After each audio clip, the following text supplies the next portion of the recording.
party people! Welcome once again to the Party of One podcast, an RPG podcast built for two. I am your host, as always, Jeff Stormer.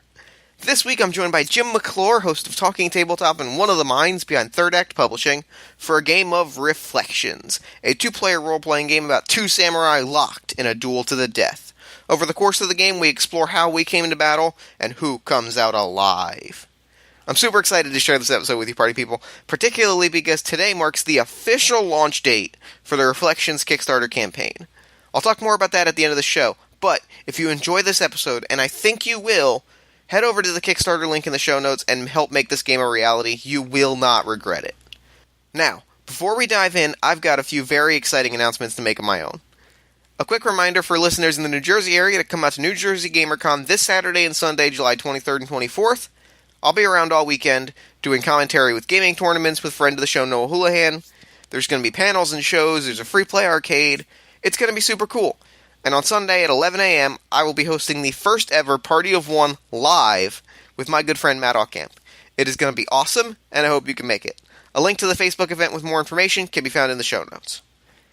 Speaking of live shows, that won't be your only chance to catch Party of One live this summer. That's right, I am excited to announce Party of One will be part of the Philly Podcast Festival this summer. We'll be doing a live show on August 19th at 6 p.m. at Amalgam Comics and Coffee in Philadelphia. It's going to be amazing, and you're not going to want to miss it. More info than that can also be found in the show notes. Oh, and one other little thing. I started another podcast last night. All My Fantasy Children is a show where my good friend Aaron Catano and I create RPG characters based on listener prompts. It's silly, it's funny, and you should go listen to it at soundcloud.com/allmyfantasychildren. There's a link in the show notes. I'm super excited about it, and I want to hear what you think. So listen to it and let me know. And with all that out of the way, let's throw it over to me in the past so he can get started with the show. Take it past me. Thanks, future me. This week my guest is Jim McClure. Jim, thank you so much for coming on Party of One. Absolutely. I have been so excited to actually come on this podcast. I've been listening. I think I discovered you on episode 2 that released, and I was like, I want to play this so bad. I love one-on-one games, and I'm super excited to be here. I'm really excited to have you on the show. It's been a long time coming. So at the top of the show, I'm going to ask you what I ask all my guests, which is, where might people know you from? And if they don't know you, where should they know you from? Oh, I don't know that anyone needs to know me, but I'm pshaw. I'm Jim McClure. I am the co-host, as I joke, of Talking Tabletop, which is my podcast on the One Shot Podcast Network. Together with that, I also run Third Act Publishing, a publishing company that is launching its first Kickstarter, and that Kickstarter is a game that I think we're going to play tonight, right? That was the plan, yes? That is correct. We are going to play Reflections. Yes! It is a two-player RPG of a samurai duel. I am stoked to play it. I designed this game specifically for your show, and that's the story we're going with tonight. I'm going to go with that because it stokes my ego beautifully. So thank you. Thank you for designing this game for my show out of an act of devotion. It means a lot to me. I feel it is really limiting the audience, but that's how much I care about it, yes. Yeah, so why don't you give sort of a big picture description of what Reflections is, and then we'll dive into making characters and dive into the game itself. Okay, here we go. So Reflections, as you say, is a two-player RPG that's designed to play out in about an hour's time, give or take, depending on how much roleplay that we do. The concept is we are going to play two samurai that are going to duel to the death, and one or both of us is going to die. Oh, and I could not be more excited. So the game will actually start when we are coming to have this duel to the death, when we meet for the final conflict. We will do a little bit of a kind of a Mad Lib thing to set the scene and learn a little bit about ourselves, and then we're going to flash back in time, and we're going to play through a number of scenes that essentially is our history that leads up to this duel occurring. So we're going to get to sort of live out the entire feud until we get back to the duel, and then it will actually commence, and we will have our final conclusion to it. So that's the sort of the narrative structure of the game, and kind of mechanically, I figure it's best we'll kind of just explain a little bit as we go along, but just so everyone knows, essentially what we're doing is in each scene, we're each going to have an objective that we pick from a list of objectives that will be secret from the other person. If we succeed in that objective, we add dice to our dice pool. Our goal is to build up the biggest dice pool possible to have the biggest chance of winning in the final duel. If we fail in a scene, though, we build up the opposite, which is hatred, which works a little bit different. So we'll get into how all of that stuff works, but that's the 10,000 foot view of the game, as it were. Fantastic. Awesome. So, I'm feeling ready to dive in if you are. Let's start this thing. So, all right. It starts with a wonderful scene as me and you come to face each other for the final time. This is the conclusion. It's here. Do you want to be player 1 or player 2? I'll be player 1. Player 1. Okay, so what's going to happen is we're going to go through this little Mad Lib one sentence at a time, and actually what you will see on your character sheet are sort of half a sentence. So as player 1, you are going to say and fill out the first one, then I will do the second one, and we'll go back and forth till we're through the first scene. So start us off, sir. It was a time of peace, but with the rumblings of war in the air. We stand upon the graves of our ancestors. I remember when you were a man of quiet dignity once. This feud started when you refused to accept the teachings of Bushido. My name is Katsuyori Suraba. I am a free man, and I cannot allow your actions to go unchallenged. My name is Korihima, and I am a scholar, and I cannot allow your actions to go unchallenged. So with that, what happens is we go back in time. We're going to see what happened, how this duel, how we came to this very moment. So we go to the first scene, and that is the time we were friends. Now, when we play out each scene, what happens is we both sort of have GM powers. We have the ability to take actions. We have the ability to bring in NPCs. We have the ability to do what we want to the scene and setting. But we're going to play out an individual scene, that occurred, with the theme of our first scene being the time we were friends. However, one person, and we'll alternate each scene, will actually get to set up what the scene is all the way until the two of us come face to face to interact. As you are player 1, you will get up to set up what our first scene is, and then we'll interact. But before we get to that, you will look at your sheet, and you're going to keep this a secret. We'll reveal it at the end of the scene, but there's a list of objectives on your character sheet. You're going to select only one of those, and that is what you are trying to achieve during this scene. Okay. I've made my choice. As have I. So set the scene for the time we were friends. I think we were students. I would say young adults. Just entering into adulthood. We are indulging in a drink, and we are having a lively but friendly debate about, we'll say, I don't know, what do you think we're having a debate about? I think we're having a debate about the new changing times that we live in. You see, Katsuyori, it's no longer the age of warriors. It's no longer the age of sword and steel. Yes, these are still tenets and principles, but there's so much more to Bushido. There's so much art. There's so much beauty. There's so much to learn about this world that we're in. I don't see the world the same way you do. But I think that the face of war is changing, and that means that we must change with it.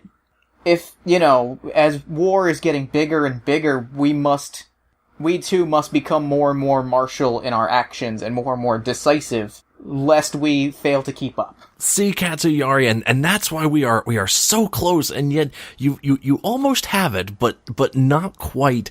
I agree with you so much. The times are changing. The way that we do war, the way that we handle things in this country are changing, but I don't think we have to go further to war. I think we go further to our scholarly endeavors. I think if more of us just sat down like me and you do and work our way to this bottom of this bottle of sake as opposed to going to the sword, then we would be living in a better place. But what I fear is that we are free to go to the bottom of the bottle, but those that would oppose us don't want to make the same choice. Therefore, should we not greet them on their own terms? Should we not be prepared to do what is necessary for our survival and the survival of our families and friends? That may be true. That may be true. But perhaps if you were to take an opponent and decide to fight them on your own battlefield as opposed to theirs, there might be a better thing. And who more than me and you would know the battlefield of Saki better than anyone else in this country or another? I mean, it's I think it's a talent me and you have mastered. I would encourage you at some point in the future, Katsuyari, you're going to be in a position of power. I see the greatness in you. You should consider when you face a foe, try and fight them on a different battlefield. Fight them to the bottom of a bottle of sake. I think that may do you well. I will make you a deal. I will agree to this, and I want you to, as you expound your mind, to never forget the humble pleasures of a bar and friends and a bottomless bottle of sake. I can make that deal every day of the week, and I assure you, I will never forget these pleasures. Let us drink to a changing time, a strengthening empire, and the health of our emperor. Hear, hear. And with that, we've hit, I think, our natural conclusion to our first scene. So now what happens is we score the scene, and it is entirely your judgment whether you feel that you achieve your objective. So my objective was to get your rival to agree to do something for you in the future, which I feel I achieved that. You agreed to consider things that way, and I almost got the feeling maybe you had the same objective. I had the exact same objective, and I feel I got you to remember the pleasures of that moment, so I think that we both accomplished our objectives. We most certainly did. So we each get 2 dice for our dice pool, no hatred yet, as we move on to the next scene, and it's a scene that I get to set. So, this is the time you crossed the line, and you're going to look at the objectives and choose one. Okay. All right. It's been 5 years since that time that Korihime and Katsuyari sat down in the bar together. Things have indeed changed. The kingdom has gone far more militaristic because they are in the face of an uprising from within. There are samurai that have come up. They feel that the fallen health of the emperor has resulted in weak rule in the kingdom, and they wish to be presented the new rulers as they are the ones that have the strong military might. The great clans in the north have formed an alliance, and at this point it's just been skirmishes that have broken out, but there is fear of full-scale war that will happen. And what happens is it is a meeting of Katsuyari. You, as a representative of your family, have been sent to go to a meeting with these clans from the north. Your family is very much defenders of the emperor and the old ways, as it were. And you've been sent on this, to hopefully relieve some sort of peace and find out what exactly they intend to achieve. So you enter this tent. On the far side, there is a number of officials from the great clans of the north, the alliance, generals, men of great stature, men that you've seen in the court numerous times. And standing in the middle of the room is Korihime, who greets you with a wide smile and a deep bow. Katsuyari, I am so glad that they sent you of all people. They sent the one that would finish this satisfactorily. And I think we can achieve that. I've been in meetings with the great clan from the north all day, and I think we have a solution. Please sit down with me as I usher you in the direction of a table where there is a bottle of sake sitting. I sit, but I don't drink. I cross my hands, and I just stare dead-eyed. And I offer it to you like a couple times with like a hand gesture, and I see that you're not taking it, and I just set it to the side, and I don't pour myself any either. Katsuyari, they don't, while they want the emperor and they want the empire, I think they will be okay really what the nature of this is. They feel like they've been slighted with the last tax assessment that occurred from the emperor, and that's kind of the underlying results of all this. And I lay out a map in front of you that I've drawn and prepared. It's a long-standing history, and I go into the long history of why they are why this dispute, why they've been sort of banished to the north for a while anyway. And I think as long as we are willing to give up this territory right here, which goes over your family's holdings, which is unfortunate, they would be willing to relent at that. And that's why I'm glad that you're here, because you of all people will understand the situation that we're in. I understand. I do understand the situation, and I am glad that you are here to give context to this. But you must understand what you are asking me and what you are asking of my family. And beyond that, you must understand that this is not the way to get what these people want. They have stood in defiance of the Emperor, and that is not a way to receive any sort of consolation. And I can understand that. I can understand that, Katsuyori, but you have to realize that your army can't stand against theirs. And if we say no, then it goes to steel, and that's not a fight you're going to win. That's not a fight you think I can win. Listen, I'm trying to help, and you're being hard-headed, you're being stubborn, you need to let go of that. This is the proper... doing my job. I am doing what was asked of me by the Emperor. Would you take issue with that? The Emperor is not always right in his decisions. He's an aging man. I wish it was different, but it's not. And the fact is this: the Alliance of the North has the power. They have the upper hand. This isn't a fight that can be won. I don't want to see bloodshed on any side. I want to see us uphold the tenets of Bushido more than anything. And we need to respect their position and respect what they want to allow this empire to continue. You speak of the Emperor's inability to make the wise decision, but what you must realize is that in this tent, it is you and it is I.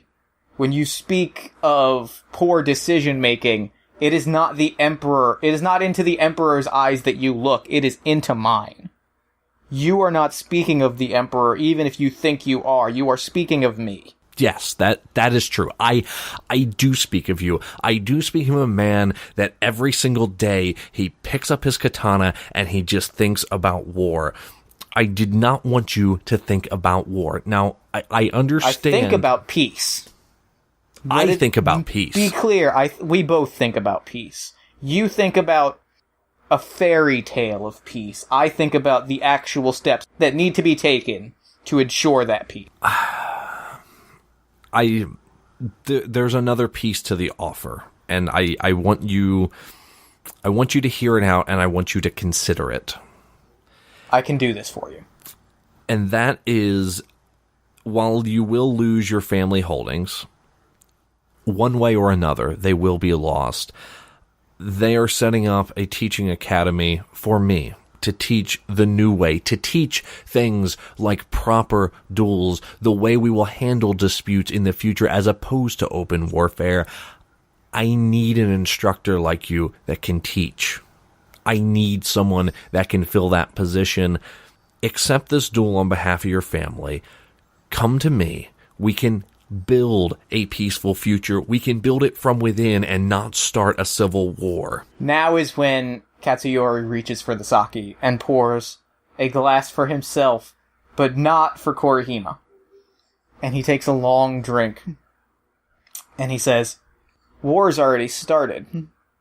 We may as well enjoy ourselves in the meantime." It doesn't have to start. You have the power to stop it right now. You cannot stop a river that is already rushing towards a waterfall. Your ears have been honeyed with talk of cushy seats at an academy of your own design.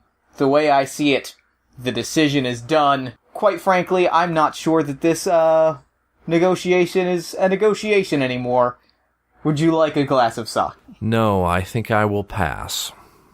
And I stand up and I walk back to the generals in the back of the room. All right. And I think that is the conclusion to our scene. Yes, it is. I failed my objective. I was going for the gusto and get your rival to ignore their honor or duties, which I do not feel like I achieved. My objective was get my rival to walk out of an important event, and I was successful. Yes, you were. So you're getting 4 dice, and because I failed, I'm getting 4 hatred. Because I get a number of hatred equal to the number of dice you get. All right. All right. You get to set the next scene, sir, and that is the time... Oh, I'm sorry. Yes, the time you failed me. I believe the time that you failed me was war happens, and I believe that Korihima is correct in that the forces to the north are stronger than the Emperor's forces could possibly conceive of. Like, there's no way that the fight goes in favor of the Emperor. And I think that it's another negotiation a few months later. And Katsuyori is sort of forced to come negotiate to a certain extent with his tail between his legs. As sort of now the leverage, like, thoroughly with 0 leverage, sort of a little bit embarrassed and kind of, yeah, that's what I'm thinking. Okay, sounds awesome. Set the scene for us. It is not in a tent. I think it is in, like, an open street. I think Katsuyori and Korihima are walking together on the street. There's a village that has been badly damaged in a battle, and we're walking along surveying things as we discuss this. And it's sort of a laying out of terms, so to speak. It's not a full surrender yet, but it's sort of we have decided to renegotiate a little bit. It is a shame that it had to come to this, Katsuyori. Could have been different. This wanton destruction is nothing but a waste of time and a waste of resources, and it's a shame that we're here this day. It is a shame. It's a shame that you brought us here to this day. It is a shame that we came to this day. Oh, that's always how you've been. I try to tell you what to do, and you just won't listen. Knowledge, what's up here? You tell me what you want to do, but I understand what you're saying. What's up here, and I tap you on the forehead, is more powerful than the steel at your side. And you've never learned that. You've never learned that. And now today, hopefully, you will get a little taste of that as we come to this very end and we put this matter and this nonsense of a war behind us. You come preparing your terms of surrender? We come prepared to negotiate. And what do you have for negotiations? The last of your forces have been scattered to the fields. The North soldiers now fight and hunt them down. My academy is already being built where your father's lands used to be. If you would have chosen correctly, you could have been there with me. But now I have another sword instructor. You have nothing but a bunch of farmers that are running around with steel at their side and no idea what to do with it. You have no power of negotiation. I and the Emperor have what we have always had, which is the hearts of the people. Those farmers with steel, they are loyal until the end, and that is what we choose to negotiate with. And let us bring these terms of peace. And I pull out a scroll from my kimono. I hand it to you.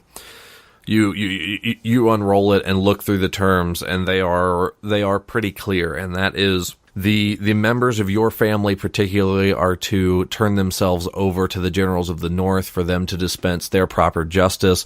The Emperor is to remove himself from the throne and remove himself from the country as a whole, and his family are to commit seppuku so that there is no question at all as far as lineage and who is properly in charge of the empire. This is an insult.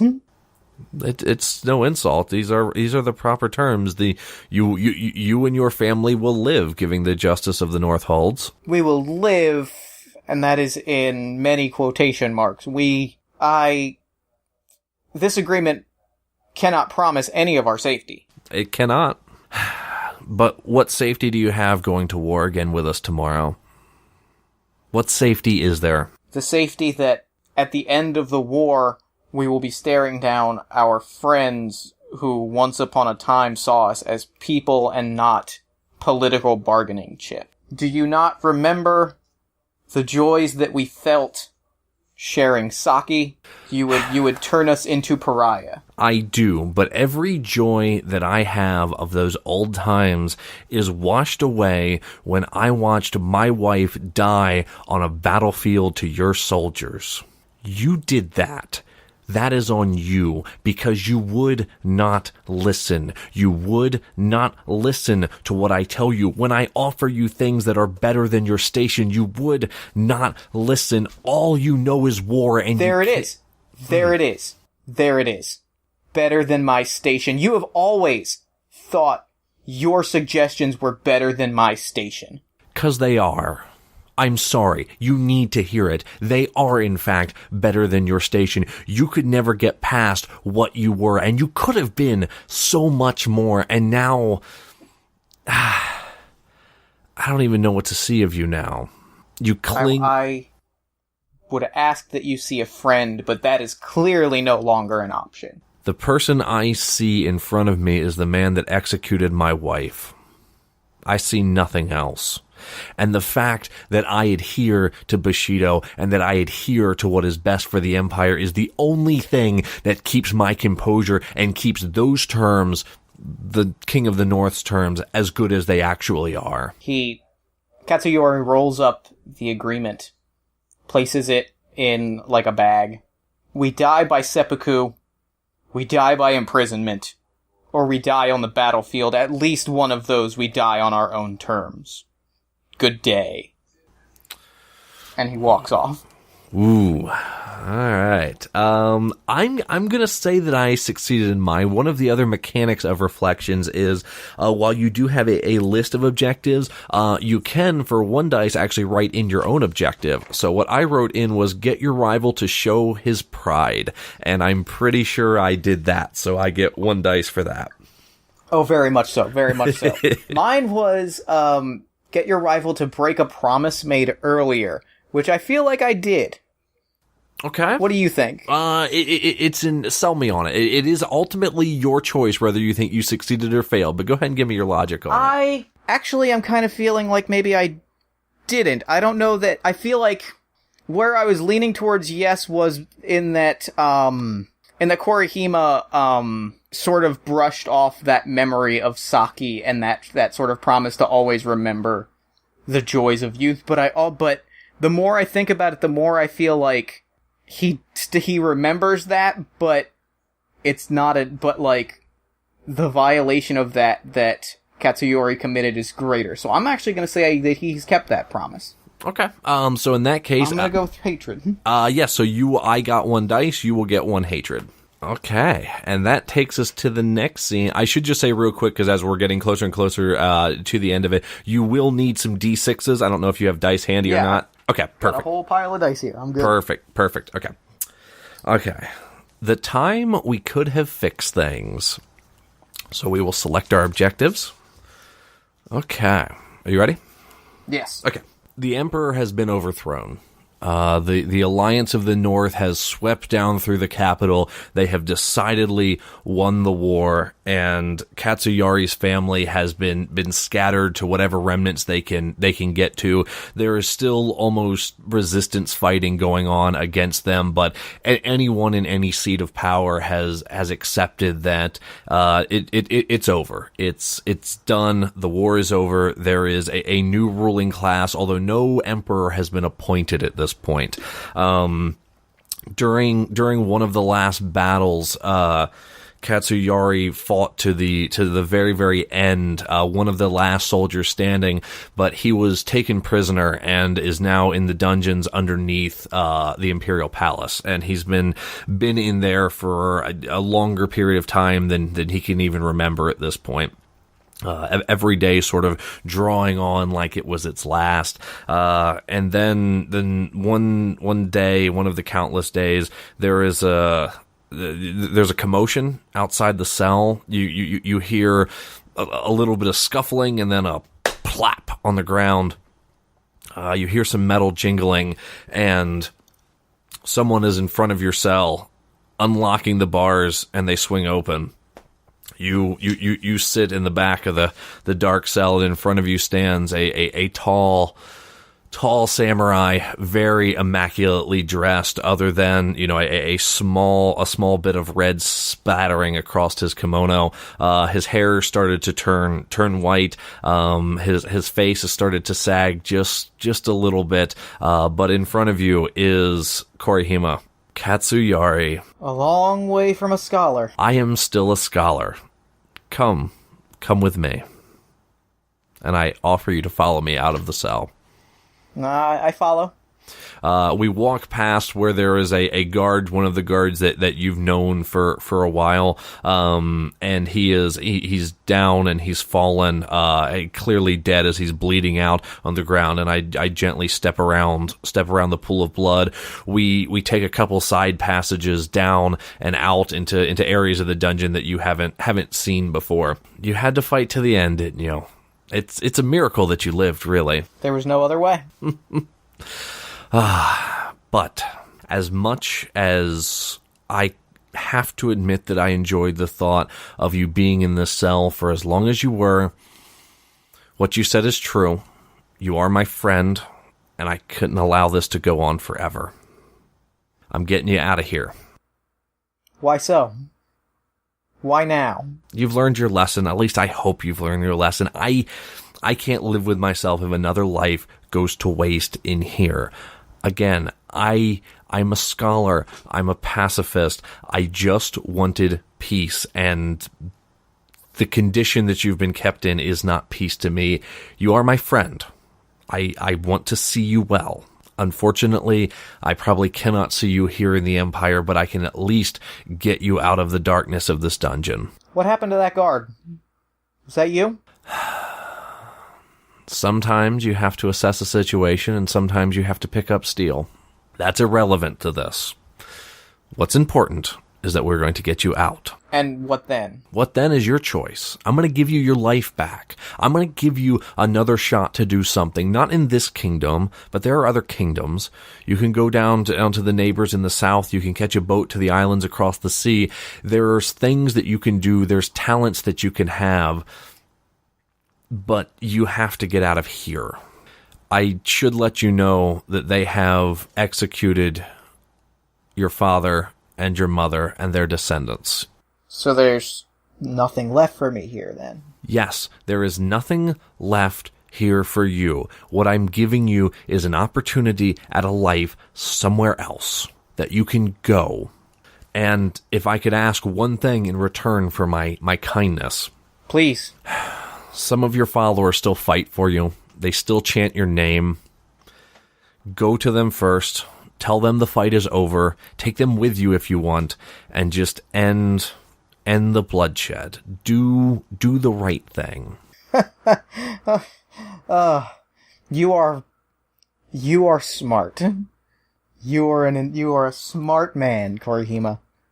Let no one ever tell you that you are not clever. I don't know if I follow the line of thought that you have. The situation has not changed between us. This blood that is on your hands, this pleading, this gift of my life back, it is the same political bargaining that we have been locked in for years, and you, to your credit, you almost had me believing it. Every friendship is a political bargain. You have to accept that, but I'm doing this because of our old friendship. I could have just as well let them come down and kill you like they were supposed to tomorrow. You're alive today because of me. I'm only asking one thing, to do the right thing. You ask me to end the war that your forces are not capable of ending. That is not one thing. Listen, I don't know what rumors you've heard from inside the cell, but your forces are scattered. They're gone. Yes, they're putting up resistances here or there. The Southern Dawn Castle was retaken, but they can barely hold it. They can barely keep it together. They don't have a hope, and prolonging this fight is doing nothing but starting another civil war after we just finished one. And yet, the fact that you come to me means that there is a hope.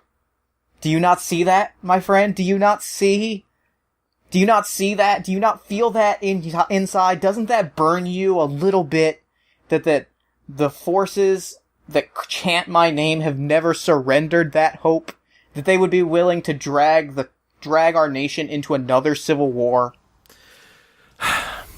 And can't you admit that them following along doing that is doing nothing but prolonging bloodshed? Yes, you're right. It bothers me that there are so many fools in the Empire that still hold on to this desperate hope. But the fact is, all it is desperate hope that is resulting in death. If they were lay down their weapons, they would be welcomed back into the Empire proper. I do not wish to see further bloodshed. I am a proud man. I am a warrior. I am a soldier, but I am not a monster. I will do this for you. I will rally those forces under my name, and I will convince them to surrender. If you beg. I'm sorry? If you beg. If I beg, I think you perhaps have been away from the sunlight too long. Who is it that released whom from the clutches of a dungeon? Who is it that has the blood of a samurai on their hand? I know what I've done, and I will face the repercussions for what I've done. But begging is not something that will happen, as seems to be every time we meet.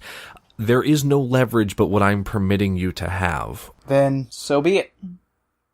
From one dead man to another, the choice is not my life or death. The choice is your war or your peace.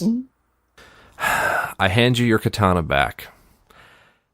I hope that when you get out of here, you will run and you will keep running. I am not going to take back this gift that I just gave you, but I hope you will consider for a moment the opportunity you have to have a continued existence, because as long as I'm watching your back go away from the Empire, then we will be at peace.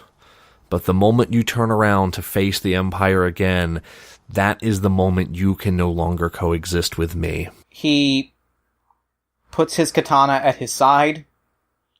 He brings in Korihima for an embrace, like a hug, and he says, on a battlefield other than blood, at the bottom of a bottle of sake. Such was the promise, and so shall it end. And that's the end of our scene. Yeah.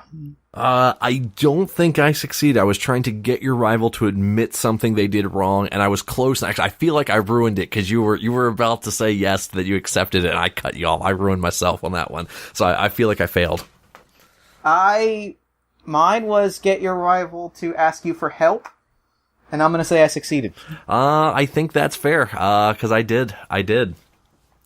So you gain 4 dice, and I gain 4 hatred. Ooh, this is gonna be a big dice game. A few years ago, I bought I bought one of those Chessex had a table at New York Comic Con, and it was like 60 cents for a D6, so I spent like $10 and got 1 million of them, and it's paying off tonight. There we go. So as we go into the last scene, there's going to be one thing that's going to happen a little bit differently. We are still going to set the scene. We're still going to pick an objective. But how the scene is actually going to end, is when we go back into the original Mad Lib that we were at. So as you think about setting the scene, you should think about setting the scene that works appropriately for what we established at the beginning of the game. So we will play out the scene, except sort of when it hits its natural conclusion, you will go, it was a time of peace, but with and I didn't get all of what you said. Hopefully you did. I sure did. So you will start with that, and then we will go back and forth and literally go through that entire Mad Lib again. Then we will score the scene.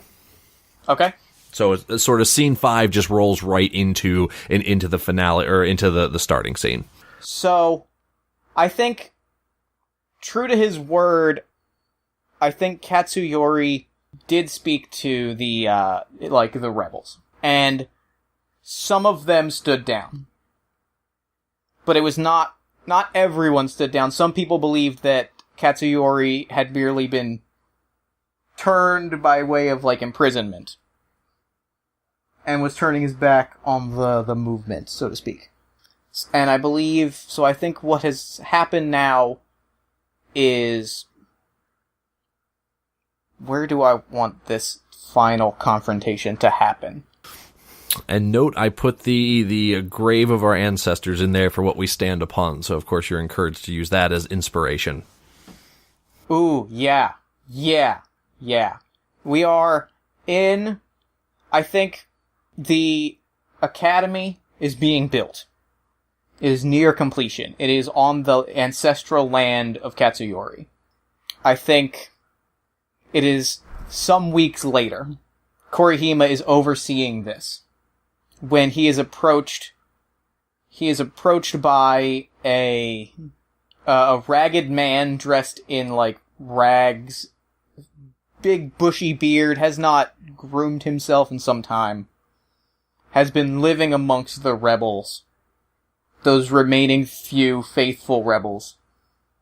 Katsuyori comes to Korihima as a friend. And it takes a minute because I shake off this poor beggar, does not belong here, and then I see his eyes, and I see the eyes of a warrior.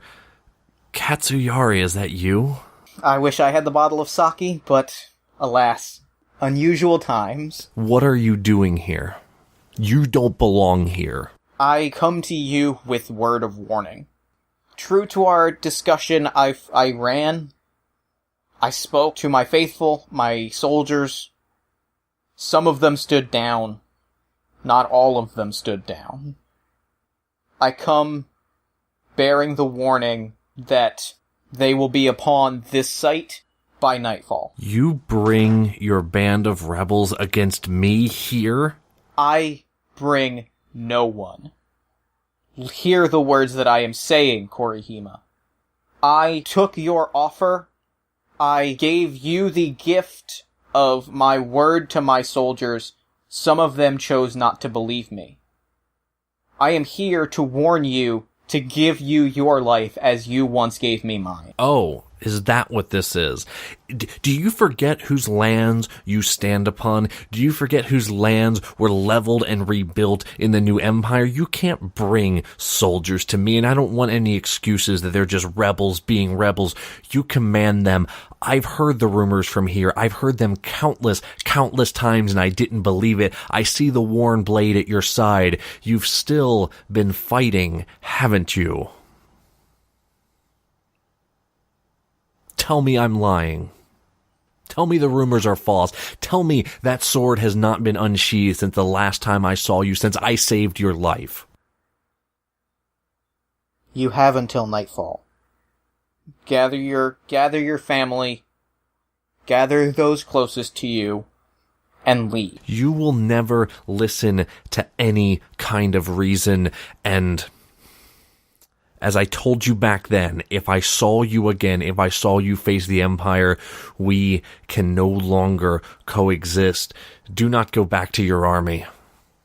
I'm not going to gather my family.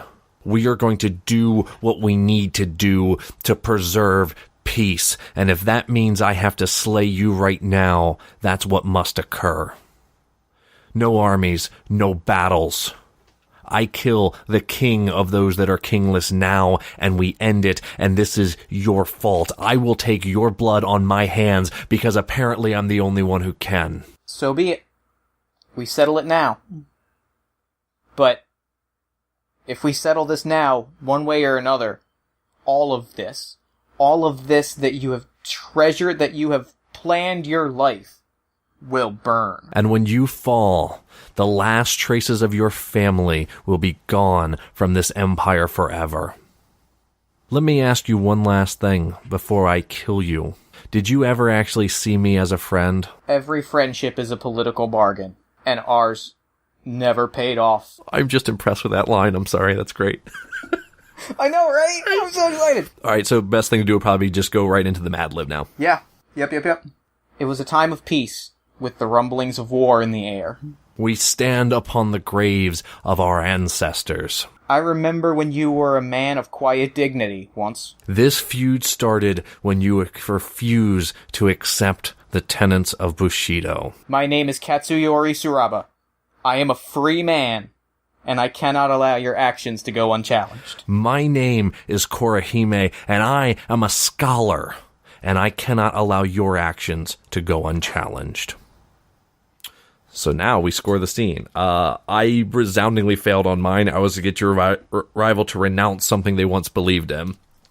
I was going to take something special from you, and I also failed. Okay, so what happens when we both fail is we each get one hatred. One hatred. In a scene where neither person succeeds.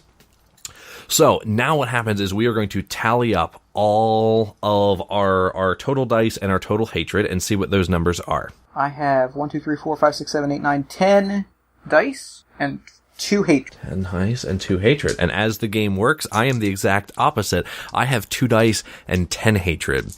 So now we make a choice, and that is, going into this final moment, do you want to harness and use your hatred, or do you want to let it go?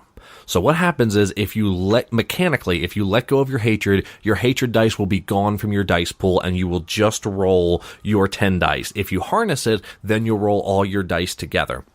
And just to explain mechanically how the game will resolve is when you roll your pool of normal dice, what happens is you only count the highest dice rolled. So obviously we're rolling d6s. With 10 dice, good chance there's going to be a 6. So you will count only 6s or 5s or whatever your highest dice is and how many of them you rolled, and that will be your result. So your result could be I rolled 2 5s or I rolled 3 6s. And that's how you score. Hatred dice work by you roll them, and what happens is your highest hatred dice, then you discard any of your regular dice that are above that. So essentially your hatred limits you that you are only this good when using your hatred. So if you roll lower than a 5 or 6, then you have to discard all your 5s or 6s or whatever's above the highest hatred dice that you rolled. Now additionally, hatred only get scored if they roll 5s or 6s. So all other hatred dice get discarded. So it's a gamble to use hatred. Because, of course, of the wild difference within our dice pools right now, I am most certainly harnessing my hatred going into this fight.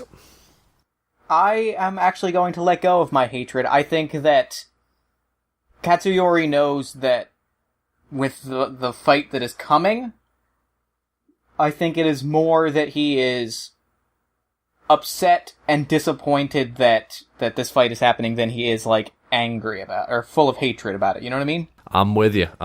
Yeah, so I'm gonna let my hatred go. Okay, so now what will happen is we will have one last, as literally we face off, sword in hand, getting ready to fight each other. We will have one last moment to address our final thoughts, and this will go until we both say, I have nothing left to say, and then we roll our dice. Okay. This is actually the biggest dice game I have since I've played this game, so it's awesome. I'm excited. All right. And then I should say, yeah, so essentially whichever one of us scores higher kills the other. If we both roll identical, like we both roll 2 6s, we kill each other. All right. Sounds good. And it's hard to do over a podcast like this, but the actual rules of the game state, when your character dies, what you do is you rip your character sheet in half, hand it to your opponent, and the game ends without any further words spoken. Okay. Okay. It's come to this, Katsuyori. I have only drawn blood a few times in my life, and I did not want it to be for you. But your anger, your hatred, your rage must end. You do not know what damage you cause. This fight has never been about anger. It has been about many things. It has been about pride. It has been about honor. It has been about reluctance to change. Never about. It's been about stupidity. It's been about lack of respect. It's been about not appreciating what I've done for you throughout your life. You would be dead right now if it wasn't for me. I have always appreciated what you've done for me. You've shown none of that. Then I have failed, and I am sorry. You have failed, and you should be sorry, and I'm going to scatter your bones with the rest of your ancestors under the foundation of my academy. I never wanted it to come to this, but you deserve every bit of it, and I have nothing left to say. Whether or not you wanted it to come to this, it was always going to come to this, as long as you stood in defiance of the one true Emperor. And when it is all done, I promise I will ensure that your family is kept safe from the carnage that is to come. And I have nothing left to say. We roll our dice.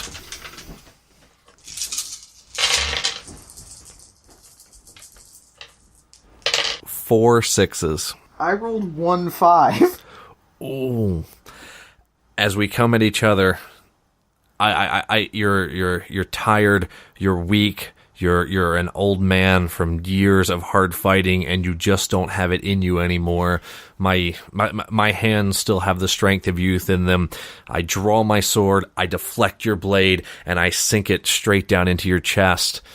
And I let out a tear. You should have killed me. And I pull my sword, and you fall to the ground. And that is Reflections. And that's game. That is game. There we go. Oh, that was so good. Ooh, that got intense.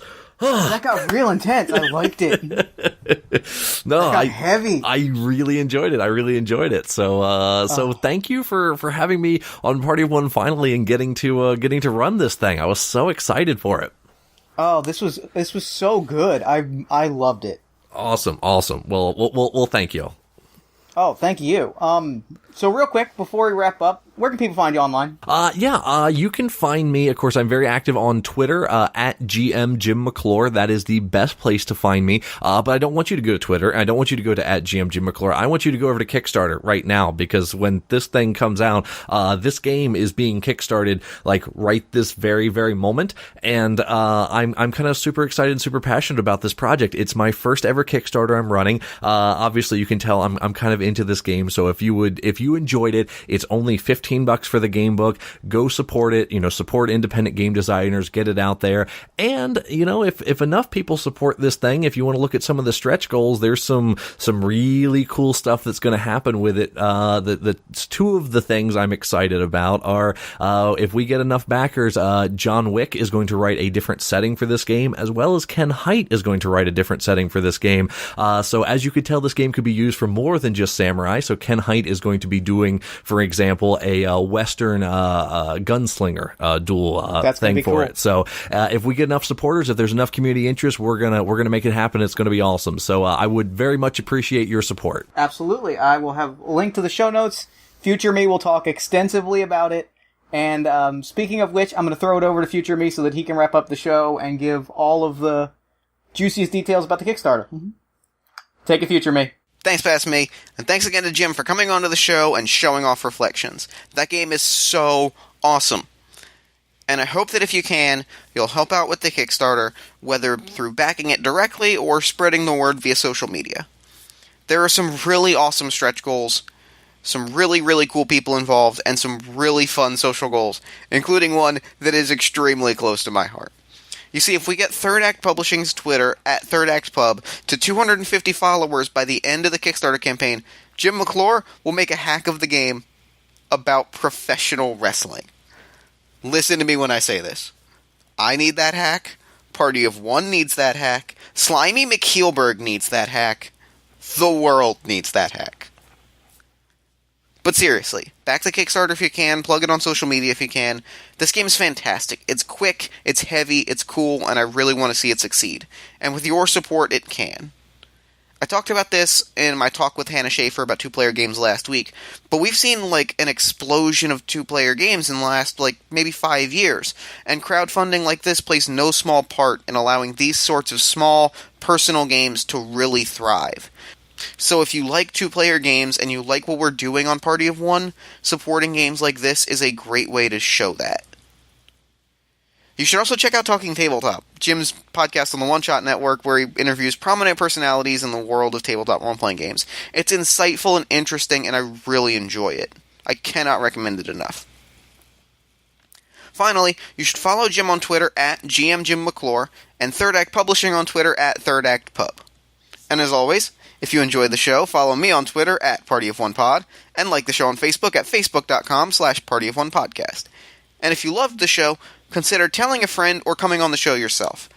iTunes reviews, social media shoutouts, and word-of-mouth recommendations help the show grow and help new people discover the joys of two-player role-playing games.